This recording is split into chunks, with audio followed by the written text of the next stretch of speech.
Bolcak vakti halk önünden bildileri. Saparlı Udal'da Türkmen köyleri, toy kadında Türkmen palavuşerleri, köp zadı düdelleri, Türkmen köyleri. Uluk içi bu köylere kırıydar, askerlere kepkir tudak yarışar, yargı toğutmak düzdüğüm görüş var, gödelden gödeldir, Türkmen köyleri. Değil gelinle feryal geçenere, başlarmadı, tas şadiyan teplenere, kozularmadı, öksünden kurtlanırı, duruşuna kadaldırı, Türkmen köyleri.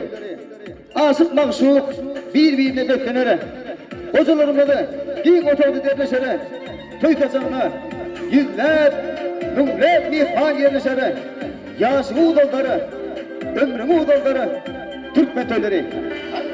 Tarahat dünyadan, azık zamandan, adımları şahatlık paylar sünnet köyü, ödümde hiç olmasın kumandan, adımlara şahatlık paylar sünnet köyü.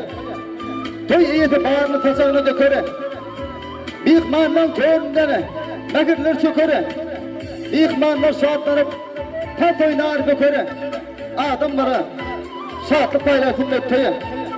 Mıdama öğüne bereket yankına, kömül arzularını, kuş bulup üstüne, utkızak kişileri, yılgırık gezine, adamlara şahatlık paylar sünnet köyü.